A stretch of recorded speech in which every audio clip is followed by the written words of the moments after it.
Okay, सो कल के topic को हम लोग आगे बढ़ाते हैं। कल हम लोगों ने पढ़ा था कि लिविंग वर्ल्ड में लिविंग ऑर्गेनिज्म की क्या क्या कैरेक्टर्स हो सकते हैं और उन कैरेक्टर को लिस्ट किया था। कैरेक्टर को लिस्ट करते वक्त हम लोगों के सामने एक लिस्ट बनी थी, वो एक बार और आप लोग दोहरा सकते हैं। आप याद करिए, हमने बताया था कि जो लिविंग ऑर्गेनिज्म होते हैं वो ग्रोथ करते हैं, इसके अलावा लिविंग ऑर्गेनिज्म रिप्रोडक्शन करते हैं। ग्रोथ रिप्रोडक्शन के अलावा लिविंग ऑर्गेनिज्म में सेंसिटिविटी होती है, इसके अलावा लिविंग ऑर्गेनिज्म में रेस्पॉन्सिवनेस होता है,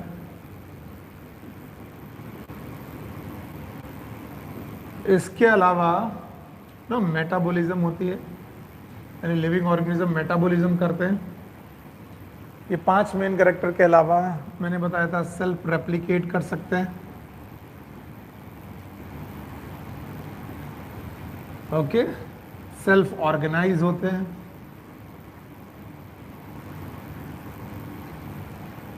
एक और प्रॉपर्टी मैंने आपको बताई थी, इनमें इवर्जेंट प्रॉपर्टी होती है। ऐसे मैंने और सारे 9 फैक्टर आपको सिखाए थे। खैर, इनमें से हम लोगों ने कल डिस्कस किया ग्रोथ और ग्रोथ से रिलेटेड जितने भी पॉइंट हो सकते थे वो, और कल डिस्कस किया रिप्रोडक्शन। और हमने पाया कि ग्रोथ एंड रिप्रोडक्शन ये दोनों नॉन डिफाइनिंग कैरेक्टर हैं।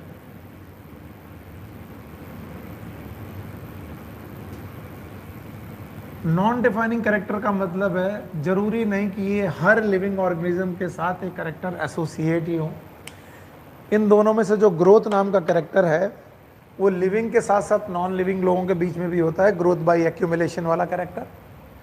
और इसके अलावा रिप्रोडक्शन वाला कैरेक्टर कल हम लोगों ने पढ़ाया था कि हर लिविंग ऑर्गेनिज्म जरूरी नहीं है कि रिप्रोडक्शन करे। जैसे कि कल हम लोगों ने एग्जाम्पल लिया था म्यूल का।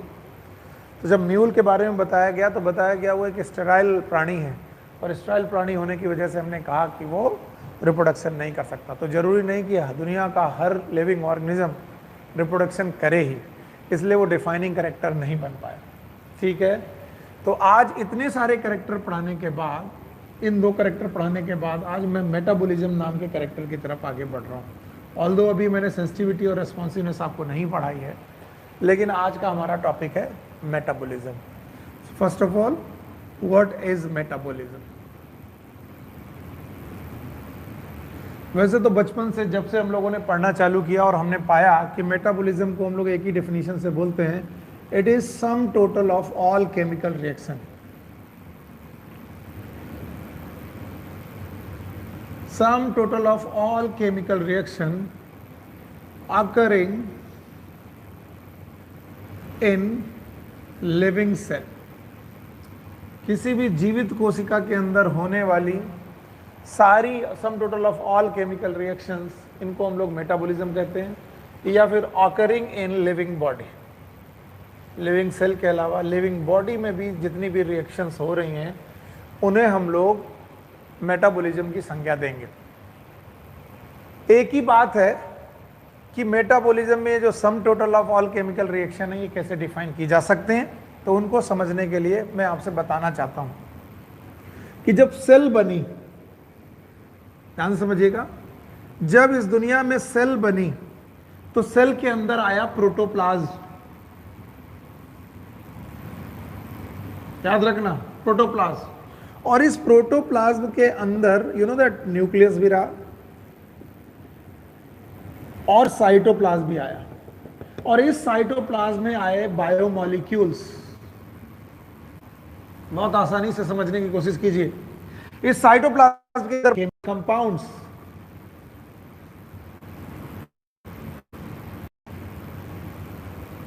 बहुत ध्यान से समझने की कोशिश करिएगा, और जरा सा भी इधर उधर दिमाग लगाएंगे आप बोर होने लगेंगे, समझ में नहीं आएगा। तो आपके सामने जो है सेल है, इस सेल के अंदर प्रेजेंट है केमिकल्स, और केमिकल्स जिनका नाम है बायोमॉलिक्यूल। अगर ये बायोमॉलिक्यूल ना होते तो आप इस दुनिया में जिंदा नहीं होते। आपकी बॉडी में बायोमॉलिक्यूल होने की वजह से ही आप जिंदा हैं, याद रहे। तो इन बायोमॉलिक्यूल, इन केमिकल को, कुछ रिएक्शन इन बायोमॉलिक्यूल को बना रही हैं, फॉर्मिंग रिएक्शन है, और कुछ ऐसी रिएक्शन है जो ब्रेकिंग रिएक्शन है। यानी कुछ बायोमॉलिक्यूलों को, उन्हीं पर्टिकुलर बायोमॉलिक्यूल को ब्रेक कर रही हैं, या किसी पर्टिकुलर बायोमॉलिक्यूल को फॉर्म कर रही हैं, या फिर पर्टिकुलर बायोमॉलिक्यूल को ब्रेक कर रही हैं। ऐसी रिएक्शन, फॉर्मिंग और ब्रेकिंग रिएक्शन को मिलाकर हम लोग मेटाबॉलिज्म बोलते हैं। अब जाकर के आप पूछेंगे it is sum total of all chemical reaction का मतलब है what is the meaning of sum total. Sum total का मतलब है कुछ ऐसी रिएक्शन जो फॉर्म करे किसी कंपाउंड को, कुछ ऐसी रिएक्शन जो ब्रेक करें किसी कंपाउंड को। अगर मैं इसको एम ही पढ़ाता रहा तो आपको समझ में नहीं आएगा। लेट सपोज आपके सामने मैं ग्लूकोज नाम का बायोमॉलिक्यूल रखता हूं, ये रहा वो ग्लूकोज। तो बहुत सारी ऐसी रिएक्शन होंगी जिनकी वजह से ग्लूकोज बन रहा होगा, फॉर्मिंग होगी जो ग्लूकोज को बना रही होंगी, और बहुत सारी ऐसी रिएक्शन भी होंगी जो ग्लूकोज को ब्रेक कर रही होंगी किसी दूसरे कंपाउंड में, ब्रेकिंग करने वाली रिएक्शन होंगी। तो ग्लूकोज को बनाने वाली रिएक्शन और ग्लूकोज को ब्रेक करने वाली रिएक्शन आपकी कॉन्टिन्यूअस आपकी बॉडी में चलती रहेंगी। इन फॉर्मिंग रिएक्शन का नाम हम लोगों ने एनाबॉलिक रिएक्शंस रखा है, एनाबॉलिक रिएक्शंस। और ब्रेकिंग रिएक्शन का नाम हम लोगों ने कैटाबॉलिक रिएक्शन रखा है। जो ग्लूकोज को बनाए उनका नाम हो गया एनाबॉलिक, और जो ग्लूकोज को तोड़ दें उन्हें बोले कैटाबॉलिक। अब आप कहेंगे ग्लूकोज ही क्यों? ग्लूकोज नहीं, कोई भी बायोमॉलिक्यूल अगर आपकी कोशिका में प्रेजेंट है तो उसका फॉर्मिंग फॉर्मिंग और ब्रेकिंग अगर कॉन्टिन्यूअस चलता रहा तो एनाबॉलिज्म और कैटाबॉलिज्म दोनों चलती रहेंगी, और एनाबॉलिज्म और कैटाबॉलिज्म दोनों चलती रहेंगी तो sum total of all chemical reaction it is known as metabolism. तो सही बात तो ये है कि metabolism is nothing but of anabolism plus catabolism. ये एनाबॉलिज्म और कैटाबॉलिज्म का सम टोटल है, यानी जब तक आपकी मेटाबॉलिज्म और कैटाबॉलिज्म। अगर आपको ये बात मैं कुछ और समझाने की कोशिश करता हूं। चलिए, जितने भी कैरेक्टर बताए गए उन कैरेक्टर में ग्रोथ और रिप्रोडक्शन कल मैंने आपको पढ़ा, इसका क्लास के लिए मेटाबॉलिज्म है, और मेटाबॉलिज्म समझाते वक्त मैंने बोला it is a some total of all chemical reaction. याद रहे, all living organism perform metabolism. दुनिया के जितने भी ऑर्गेनिज्म हैं वो मेटाबॉलिज्म को, कोई भी दुनिया का नॉन लिविंग ऑर्गेनिज्म मेटाबॉलिज्म नहीं कर सकता। No non living organism can perform metabolism.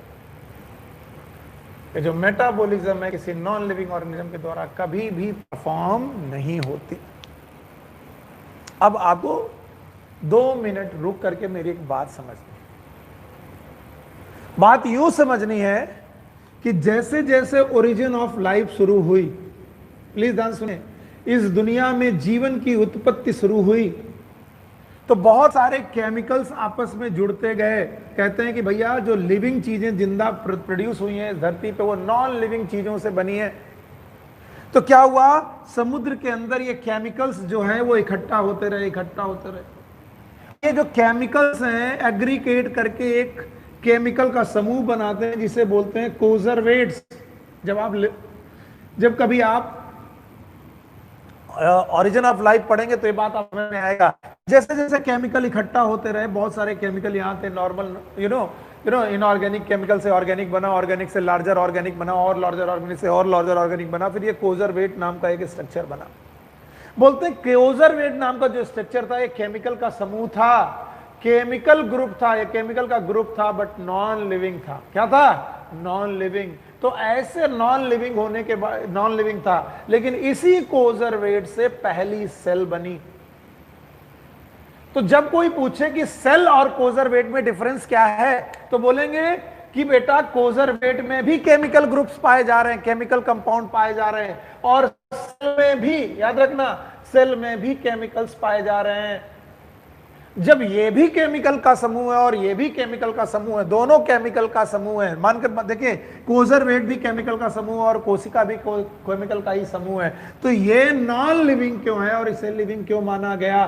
क्यों? क्योंकि बेटा जो सेल के अंदर का केमिकल ग्रुप था उसे माना गया प्रोटोप्लाज्म। क्या माना गया? प्रोटोप्लाज्म। और प्रोटोप्लाज्म वो जगह है जहां पर पहली बार चालू हुई मेटाबॉलिक रिएक्शन। इसका मतलब नॉन लिविंग और लिविंग के बीच में आकर कौन रुक गया? Metabolic reaction. यानी कि ये भी केमिकल था और ये भी केमिकल था, लेकिन इनमें metabolic reaction emergent property living वाली नहीं सुपर कर पाई, लेकिन यहां पर जितनी भी मेटाबॉलिक रिएक्शन चालू हुई उन्होंने इस कोशिका के अंदर के केमिकल को लिविंग कंडीशन पैदा कर दी। इसका मतलब इस दुनिया में मेटाबॉलिज्म मतलब लिविंग। मेटाबॉलिज्म डायरेक्ट आपको बताता है इस दुनिया में जो भी दुनिया में जिंदा है वो मेटाबॉलिज्म जरूर करेगा। बिना मेटाबॉलिज्म के लाइफ संभव ही नहीं है। इसीलिए मेटाबॉलिज्म को लोगों ने डिफाइनिंग प्रॉपर्टी बताया, defining property of living world. Defining characteristic है, इसको हम लोगों ने मेटाबॉलिज्म को डिफाइनिंग कैरेक्टरिस्टिक बोला है। तो सी हम लोगों ने बहुत सारी बातें की, एक बार रिवाइज करते हैं और फिर धीरे धीरे आगे बढ़ते हैं। चलो, what is metabolism? It is a some total of all chemical reactions occurring inside the body. Body के अंदर होने वाली सारी sum total of all chemical reactions हैं। हमने कहा कि ये जो हमारी कोशिका है, ये कोशिका बायोमॉलिक्यूल की बनी है, केमिकल कंपाउंड की बनी हुई है, और उस बायोमॉलिक्यूल को बनाने वाली रिएक्शन का नाम हम लोगों ने रखा एनाबॉलिज्म और तोड़ने वाली रिएक्शन का नाम रखा कैटाबॉलिज्म। तो there are two kind of reactions, one is known as anabolism, दूसरा कैटाबॉलिज्म। एनाबॉलिज्म और कैटाबॉलिज्म के ग्रुप को या फिर एनाबॉलिज्म और कैटाबॉलिज्म के इन सम टोटल को हम लोगों ने बोला मेटाबॉलिज्म। फिर मैंने आपको बताया जैसे जैसे इस जीवन की उत्पत्ति हुई, हमारे समुद्र में पाए जाने वाले केमिकल कंपाउंड इनऑर्गेनिक से ऑर्गेनिक, ऑर्गेनिक से लार्जर ऑर्गेनिक, लार्जर ऑर्गेनिक से कोजरवेट्स बने। कभी कोई पूछे व्हाट इज कोजरवेट तो बताइए केमिकल का समूह ही है, पर पूछे कोई बोले कि ये लिविंग है कि नॉन लिविंग तो बोलो नॉन लिविंग। लेकिन कोजरवेट से जो पहली सेल बनी वो लिविंग क्यों है?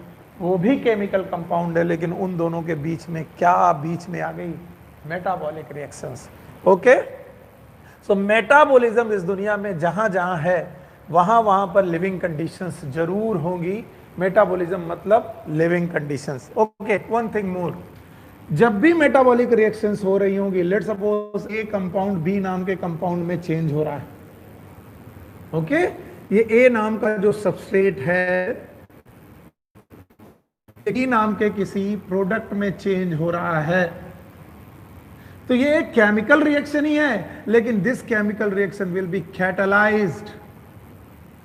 ये केमिकल रिएक्शन कैटलाइज्ड होगी और इसको कैटालिसिस करने वाले कैटलिस्ट का नाम होगा एंजाइम्स। फिर सुनिए, these are known as enzyme, so we can say all the metabolic reactions are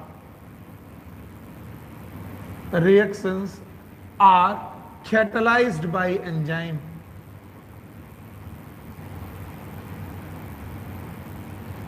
तब मैं आपसे सोचने के लिए बोलूंगा कि एक नॉर्मल रिएक्शन चल रही हो स्मॉल ए से स्मॉल बी, ये नॉर्मल रिएक्शन स्मॉल ए से small b reaction chemical reaction normal chemical reaction कहलाएगी।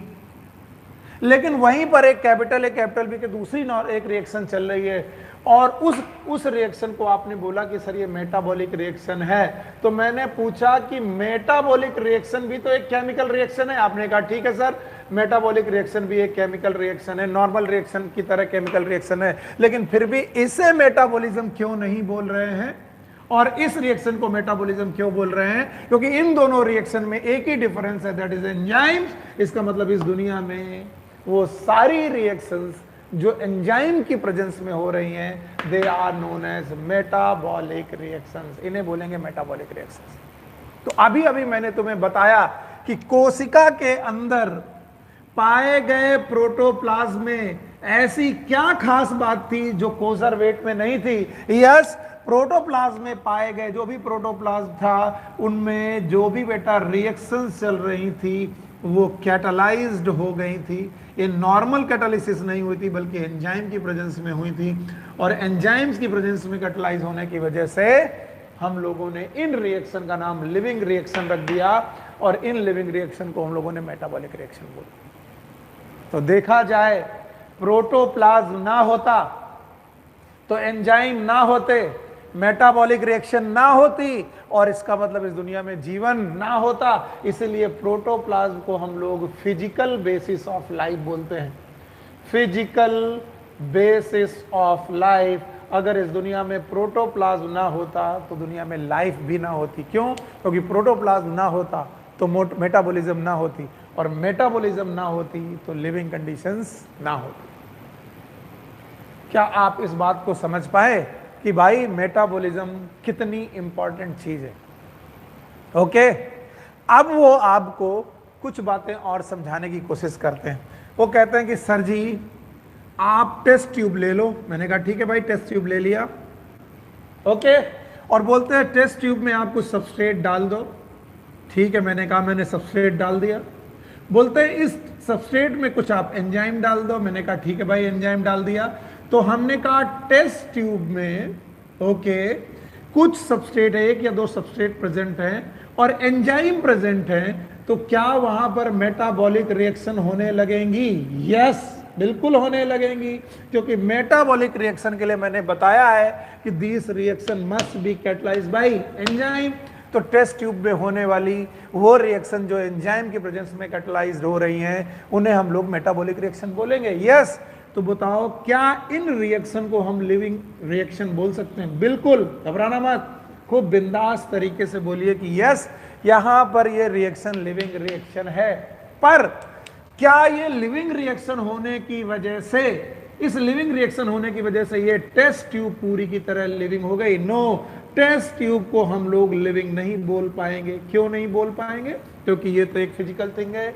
ऑल्दो इसके अंदर लिविंग रिएक्शन चल रही है, तो हम बड़ी अजीब पसोपेश में आ जाते हैं कि ये ना तो हमें लिविंग लगता है और ना तो ये नॉन लिविंग लगता है। क्यों? क्योंकि लिविंग होने के लिए मेटाबॉलिज्म चाहिए। मेटाबॉलिज्म रिएक्शन चल रही है तो इसे लिविंग बोलिए सर। लेकिन अगर मैं मेटाबॉलिक रिएक्शन कहूं, लिविंग रिएक्शन चल रही है, तो इस टेस्ट ट्यूब को लिविंग माना जाए? No, test tube is not living. Then sir ये लिविंग और नॉन लिविंग को सही ढंग से डिफाइन करने लायक बात नहीं है। और पहला ही क्वेश्चन सबसे बड़ा क्वेश्चन होता है कि ये कौन सी बात हो गई? या तो आप इसे लिविंग बोलिए या तो नॉन लिविंग बोलिए। तो मैं आपसे फिर कहूंगा, आप वापस लौटिए सेल की तरफ। जब आप सेल के अंदर जाते हैं, सेल के अंदर जाते हैं, प्लीज ध्यान से समझिए, यहां पर प्रोटोप्लाज्म है। यस, प्रोटोप्लाज्म है। तब मैं बोलूंगा कि इस प्रोटोप्लाज्म में एक मेटाबॉलिक रिएक्शन है कि मैनी मेटाबॉलिक रिएक्शन है? Yes, many metabolic reaction. Okay, और ये जो मैनी मेटाबॉलिक रिएक्शंस चल रही हैं, बहुत सारी मेटाबॉलिक रिएक्शंस चल रही हैं, ये सब की सब ऑल मेटाबॉलिक रिएक्शन मिल करके, ऑल मेटाबॉलिक रिएक्शन मिल करके एक स्टेट पैदा करती हैं, और उस स्टेट को हम लोग लिविंग स्टेट बोलते हैं। क्या बोलते हैं? Living state. और ये लिविंग स्टेट तभी पॉसिबल है जब एक मेटाबॉलिक रिएक्शन हो, दो रिएक्शन हो, तीन रिएक्शन हो, कि all, it is all metabolic reaction. तो कोशिका को लिविंग हम इसलिए बोल पाए, सेल को लिविंग हम इसलिए बोल पाए कि यहां पर होने वाली all metabolic reactions, all metabolic reactions जो हैं वो एक साथ चल रही हैं। तो एक लिविंग रिएक्शन से आप जिंदा नहीं हो जाते कि सर मेरे अंदर एक ग्लूकोज बनने लगा और ग्लूकोज बनना ही मुझे जिंदा रखा है। नहीं, मेरे अंदर बनने वाले सारे बायोमॉलिक्यूल मेरे जिंदा रहने के लिए बहुत जरूरी है। इसलिए इस कोशिका में होने वाले सारे की सारी मेटाबॉलिज्म बहुत ज्यादा जरूरी है लिविंग कंडीशन के लिए। अब वापस आइए टेस्ट ट्यूब में। टेस्ट ट्यूब में क्या सारी मेटाबॉलिक रिएक्शन चल रही है? नो, वहां पर केवल एक रिएक्शन चल रही है, और वो एक या दो रिएक्शन इसे लिविंग कंडीशन नहीं बना सकती। फिर से क्वेश्चन, क्या सर यहां पर कोशिका की सारी लिविंग कंडीशंस पैदा कर दी, कोशिका की सारी रिएक्शन अगर मैं टेस्ट ट्यूब में कराने लगूं तो क्या टेस्ट ट्यूब को लिविंग माना जाएगा? मैं कहूंगा करा के तो देखिए, क्योंकि सारी लिविंग कंडीशन, सारी मेटाबॉलिक रिएक्शन कराने के लिए यहां नॉर्मल केमिकल नहीं चाहिए। नॉर्मल केमिकल की बजाय क्या चाहिए? प्रोटोप्लाज्म। और भाइयों बहनों, प्रोटोप्लाज्म बंद बोतलों में नहीं होता। आपको टेस्ट ट्यूब में प्रोटोप्लाज्म नहीं मिलेगा, और प्रोटोप्लाज्म केवल मिलता है सेल के पास। इसीलिए सेल का दूसरा नाम, कोशिका का दूसरा नाम प्रोटोप्लास्ट भी है। प्रोटोप्लास्ट वो स्ट्रक्चर जो प्रोटोप्लाज्म को अपने अंदर रखे, उस स्ट्रक्चर को ही हम लोग प्रोटोप्लास्ट या सेल बोलते हैं। अब ध्यान समझिए, कि अगर टेस्ट ट्यूब में प्रोटोप्लाज्म प्रेजेंट हो और फिर होगा, तब मैं कहूंगा कि भैया प्रोटोप्लाज्म टेस्ट ट्यूब में रख करके सारी मेटाबॉलिक रिएक्शन की ही नहीं जा सकती। तब आप कहेंगे सर सारी मेटाबॉलिक रिएक्शन करनी है तो करें कहां? तब हम कहेंगे केवल एक ही जगह पॉसिबल है कि सारी मेटाबॉलिकल रिएक्शन केवल सेल में ही परफॉर्म की जा सकती है। Only cell is the place where all metabolic reaction can perform, can be perform.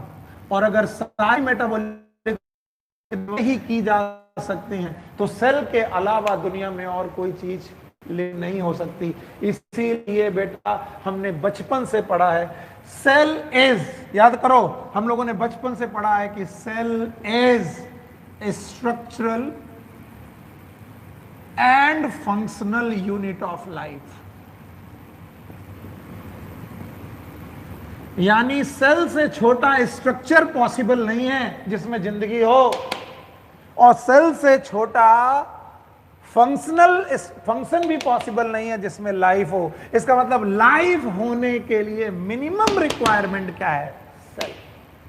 कई बार सेल इज फंडामेंटल, ये शब्द भी लिख देते हैं, fundamental structural and functional unit of life. इसका मतलब सेल से छोटी चीज जिसमें लाइफ हो पॉसिबल ही नहीं है। याद रहेगा, सेल ही सबसे छोटी चीज है जिसमें लाइफ हो सकती है। सेल से छोटी चीज और कोई नहीं है जिसमें लाइफ हो। इसीलिए क्यों? क्योंकि सेल ही छोटी सी छोटी चीज है जहां पर कौन सी रिएक्शन हो रही है? Metabolic reaction. इसलिए अगर मेटाबॉलिज्म डिफाइनिंग प्रॉपर्टी है तो याद रखना मेटाबॉलिज्म कहीं भी नहीं बल्कि सेलुलर ऑर्गेनाइजेशन में होती है।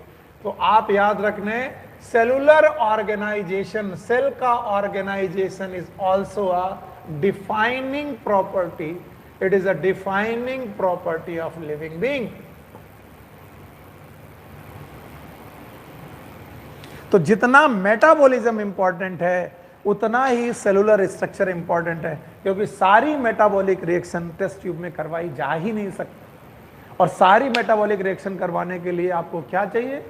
आपको चाहिए साइटोप्लाज्म या प्रोटोप्लाज्म। और प्रोटोप्लाज्म क्या बंद बोतलों में मिलता है? क्या आपको किसी टेस्ट ट्यूब में मिलता है? नहीं मिलता है। इसका मतलब प्रोटोप्लाज्म कहाँ मिलता है सर? सेल के अंदर। तो जहां प्रोटोप्लाज्म होगा वहीं सारी मेटाबॉलिक रिएक्शन होंगी, वहीं लिविंग कंडीशंस आएंगी। तो हम कह सकते हैं जहां प्रोटोप्लाज्म होगा वहीं लाइफ होगी। और अब मैं पूछता हूं कि प्रोटोप्लाज्म कहाँ होगा?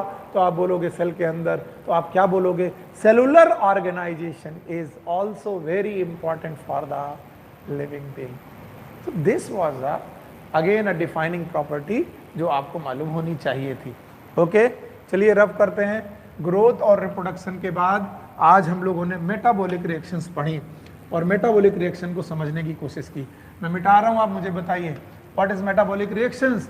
Metabolic reactions are the sum total of all chemical reactions. कोई बोले सम टोटल क्यों? कितने प्रकार की रिएक्शन हो सकती हैं? तो आप बोलोगे कुछ फॉर्मिंग रिएक्शन होगी, कुछ ब्रेकिंग रिएक्शन होगी। तो मैं बोलूंगा फॉर्मिंग रिएक्शन का नाम क्या होगा? आप बोलोगे एनाबोलिज्म। मैं बोलूंगा ब्रेकिंग रिएक्शन का नाम क्या होगा? आप बोलोगे कैटाबोलिज्म। तो मैं बोलूंगा anabolism and catabolism both are, anabolism and catabolism both are included in metabolism. इसका मतलब मेटाबोलिज्म में दो प्रकार के रिएक्शन है, एनाबोलिज्म और कैटाबोलिज्म। और इस दुनिया में जो भी जिंदा है उसको क्या करना पड़ेगा? मेटाबोलिज्म। ओके, नाउ अब हम लोग ग्रोथ, रिप्रोडक्शन, मेटाबॉलिज्म और सेलुलर ऑर्गेनाइजेशन के बाद आगे बढ़ते हैं और कॉन्शियसनेस की तरफ आते हैं। कॉन्शियसनेस को मैंने दो हेड में आपको समझाने की कोशिश की थी। One is known as sensitivity और दूसरा है responsiveness.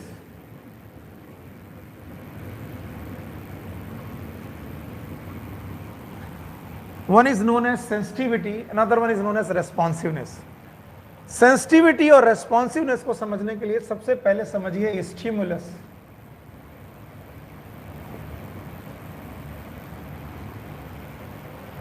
Okay? So what is stimulus? Any change। देखिए मैंने क्या बोला, कोई भी बदलाव any change in physical, chemical और biological, any change in physical, chemical and biological aspect is known as stimulus.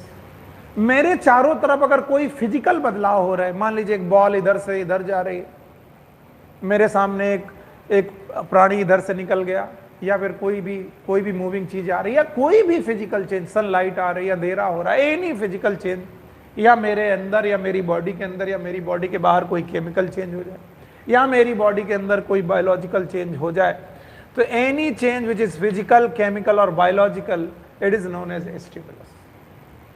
मैं ये मेरे पास मार्कर है, मैं आपकी तरफ फेंकूं और मार्कर आपके पास आए, कैसा चेंज होगा? Physical change.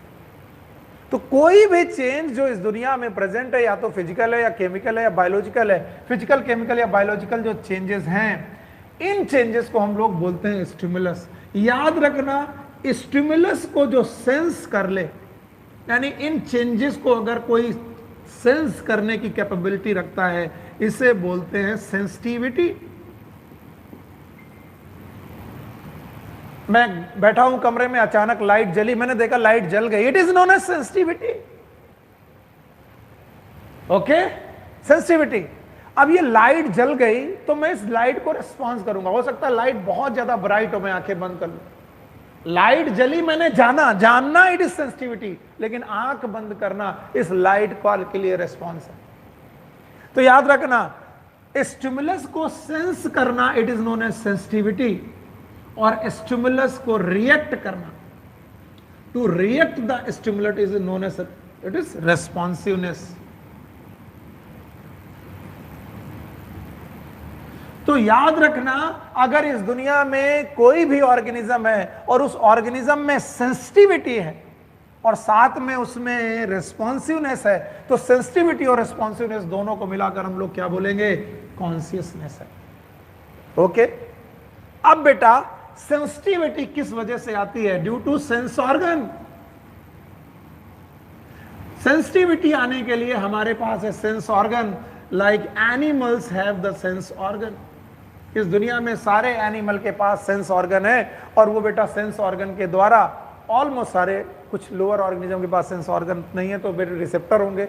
सेंस ऑर्गन या फिर रिसेप्टर्स हैं जिनके द्वारा वो इन्हें रिसीव कर सकते हैं, और रेस्पॉन्सिवनेस करने के लिए इनके पास बहुत सारे मोटर रेस्पॉन्सेस के लिए बहुत सारी चीजें.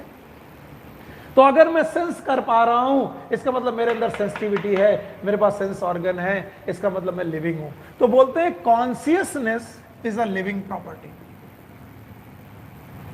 लिविंग कैरेक्टर है. इस दुनिया में जो भी जिंदा है उसके पास सेंसिटिविटी है. इस दुनिया में जो भी जिंदा है उसके पास रेस्पॉन्सिवनेस है. इसका मतलब सेंसिटिविटी और रेस्पॉन्सिवनेस होना, it is known as consciousness. Okay, किसी ने बोला कि सर सेंसिटिविटी के लिए हमें चाहिए सेंस ऑर्गन. एनिमल तो ठीक है सर, एनिमल में सेंस ऑर्गन है, but what about the plants? मैं बता दूं, इनके पास सेंस ऑर्गन भले ना हो, पर इनके पास भी रिसेप्टर्स हैं. रिसेप्टर्स हैं जो इस स्टिमुलस को रिसीव कर सकते हैं. Then what about the unicellular organism? Sir आप मुझे यूनिसेलुलर ऑर्गेनिज्म के बारे में बताइए, एक कोश की जंतुओं के बारे में बताइए. Unicellular organism, sir unicellular organism like amoeba,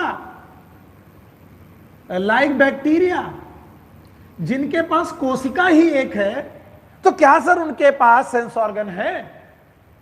क्या सर उनके पास रिसेप्टर हैं? सर इसे डिटेल में बताइए. तो सर मान लिया एनिमल इज लिविंग, उसमें कॉन्शियसनेस है क्योंकि उसके पास सेंस ऑर्गन है.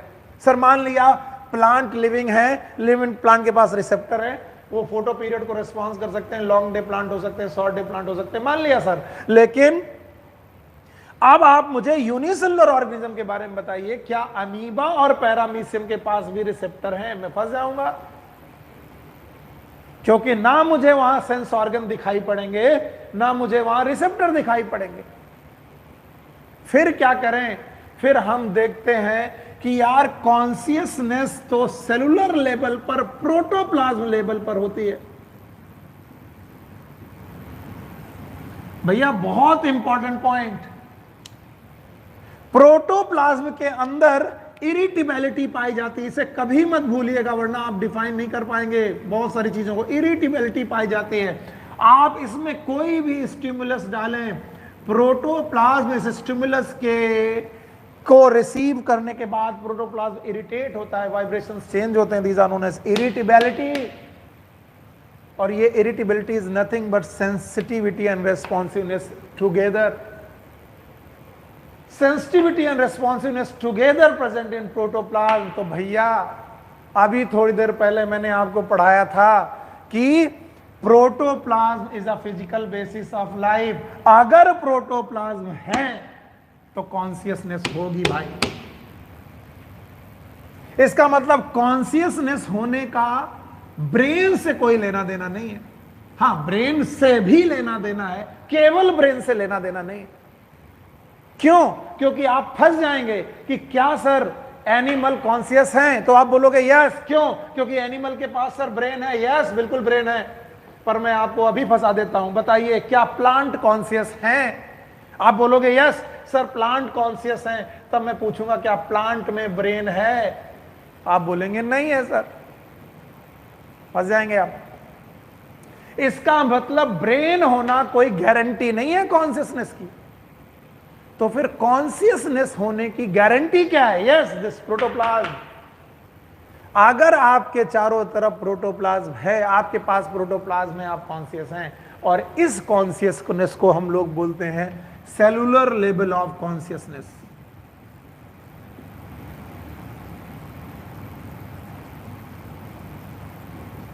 और अभी आपको मैंने बताया था, भूल गए आप शायद, मैंने बताया था जिंदा रहने के लिए मेटाबॉलिज्म जरूरी है, और मेटाबॉलिज्म के लिए साइटोप्लाज्म जरूरी है। इसका मतलब अगर आप जिंदा रहना चाहते हैं तो मेटाबॉलिज्म करना पड़ेगा, मेटाबॉलिज्म करना चाहते हैं तो प्रोटोप्लाज्म करना जरूरी होगा। और मेटाबॉलिज्म को मैंने डिफाइनिंग प्रॉपर्टी बताया। तो जहां जहां मेटाबॉलिज्म वहां वहां प्रोटोप्लाज्म। और इसको उल्टी तरीके से समझिए कि जहां जहां मेटाबॉलिज्म वहां वहां प्रोटोप्लाज्म, और जहां जहां प्रोटोप्लाज्म वहां वहां consciousness. Hence, consciousness is also a defining property.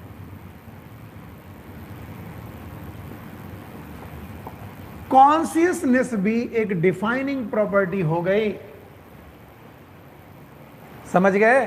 इसका मतलब आप ये कहें कि सर कॉन्शियसनेस डिफाइनिंग प्रॉपर्टी क्यों है, तो मैं बोलूंगा कॉन्शियसनेस डिफाइनिंग प्रॉपर्टी इसलिए है क्योंकि कॉन्शियसनेस प्रोटोप्लाज्म लेवल पर पाई जाती है, और प्रोटोप्लाज्म लेवल पर जो चीज भी पाई जाती है वो कॉन्शियसनेस कहलाएगी। तो कॉन्शियसनेस डिफाइनिंग प्रॉपर्टी हो गई। और मैंने बोला कॉन्शियसनेस होने में दो बातें, one is known as sensitivity, another one is known as responsiveness.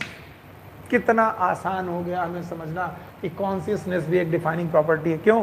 क्योंकि जहां जहां प्रोटोप्लाज्म वहां वहां मेटाबॉलिज्म, मेटाबॉलिज्म डिफाइनिंग, और जहां जहां प्रोटोप्लाज्म वहां वहां कॉन्शियसनेस, तो कॉन्शियसनेस भी डिफाइनिंग प्रॉपर्टी। बट एक छोटी सी बात जो हमारी एनसीईआरटी ने हमें बताई कि कॉन्शियसनेस जरूरी है प्रोटोप्लाज्म लेवल तक होने पर बस, लेकिन बेटा ब्रेन भी हमें कॉन्शियसनेस देता है, ब्रेन भी हमें कॉन्शियसनेस देता है।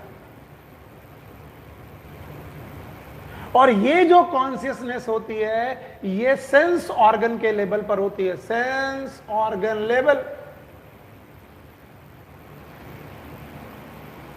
तो ब्रेन भी कॉन्शियसनेस देता है, क्योंकि ब्रेन भी तो बेटा सेल्स का ही बना है, और उन सेल का नाम है नर्व सेल्स, और नर्व सेल्स में प्रेजेंट है ग्रे मैटर, और grey matter is nothing but protoplasm.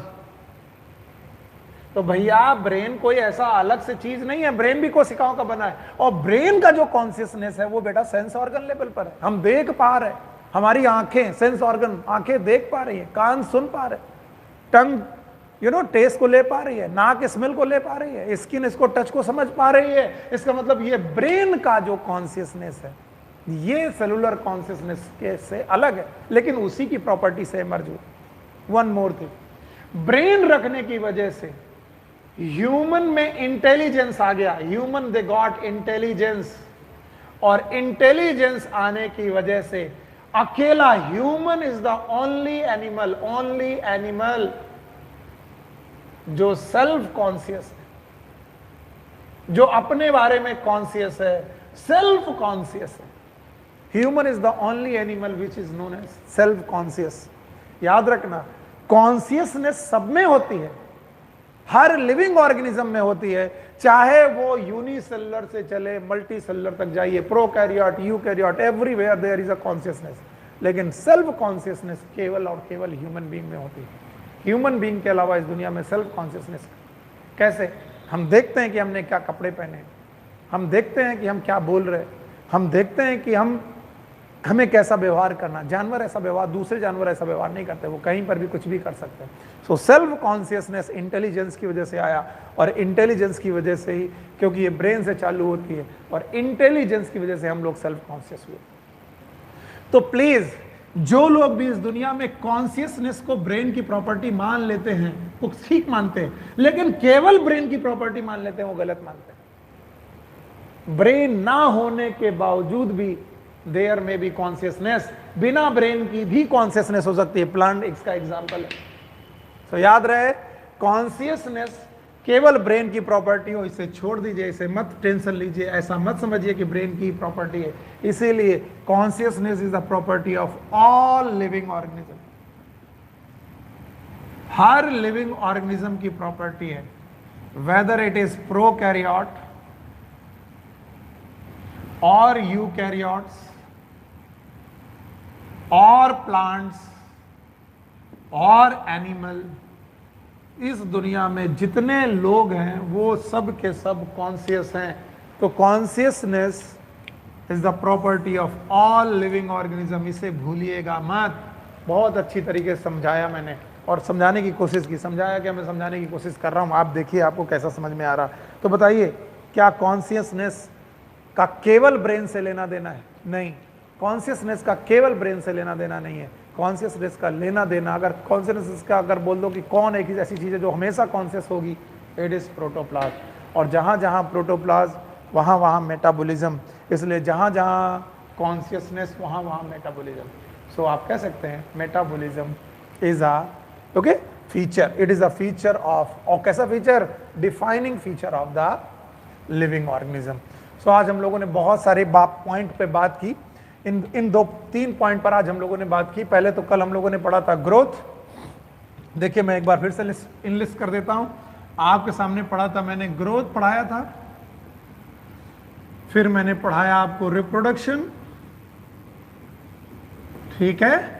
इसके बाद आज मैंने पढ़ाया आपको मेटाबॉलिज्म। मेटाबॉलिज्म के बाद आपको आज मैंने पढ़ाया सेलुलर ऑर्गेनाइजेशन। सेल का ऑर्गेनाइजेशन, बिना सेल के तो मेटाबॉलिज्म पॉसिबल ही नहीं है। सेलुलर ऑर्गेनाइजेशन, इसके अलावा मेटाबॉलिज्म, सेलुलर ऑर्गेनाइजेशन के बाद मैंने अभी अभी आपको पढ़ाया कॉन्शियसनेस। याद रहेगा? तो अब आपको क्या क्या सीखना है? One is growth and reproduction, they are non defining character. याद रखिए, they are non defining character of living being. यानी ये कैरेक्टर पाए तो जाएंगे लेकिन डिफाइनिंग नहीं है। बाकी 3 character, metabolism, cellular organism, consciousness, they are the defining character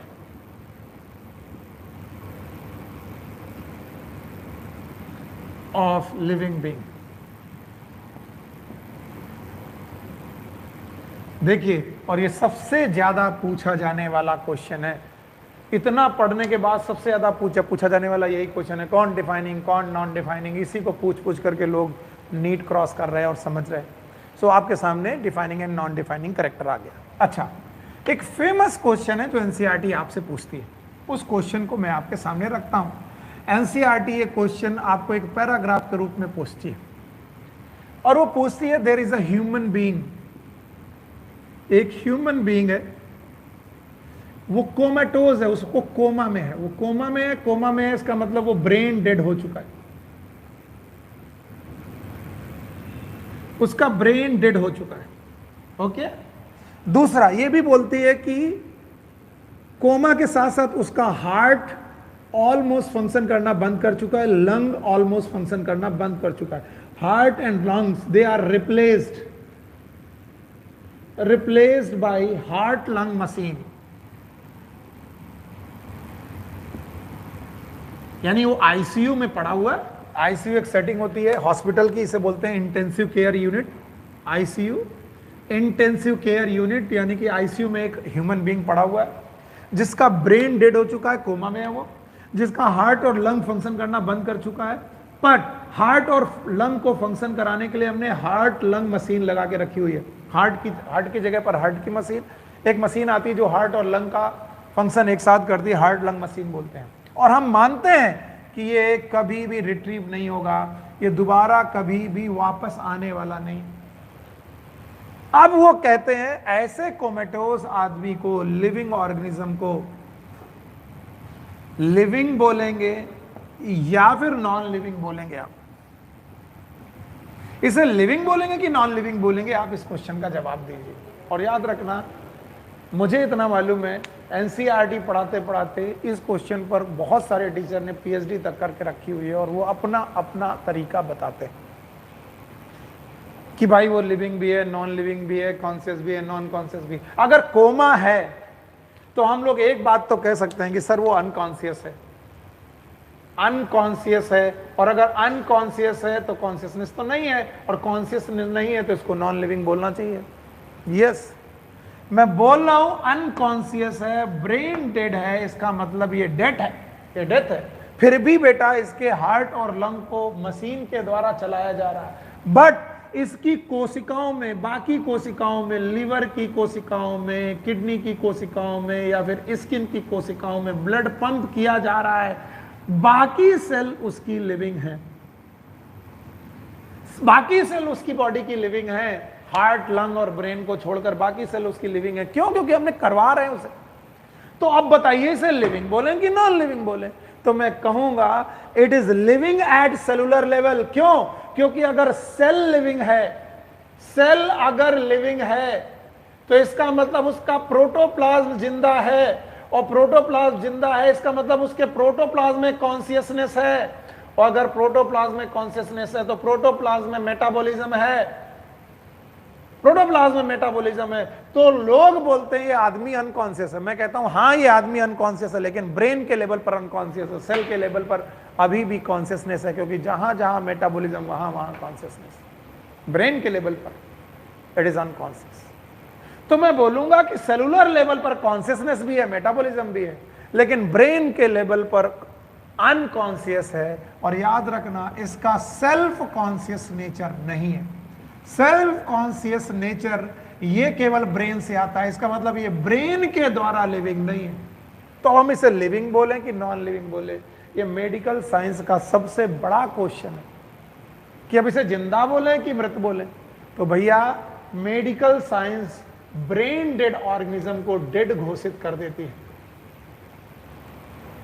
और नहीं तो इस क्वेश्चन का जवाब दीजिए कि जब हम ऑर्गन का ट्रांसप्लांट करते हैं तो क्या हम जिंदा ऑर्गेनिज्म से उसका लीवर निकाल लेते होंगे?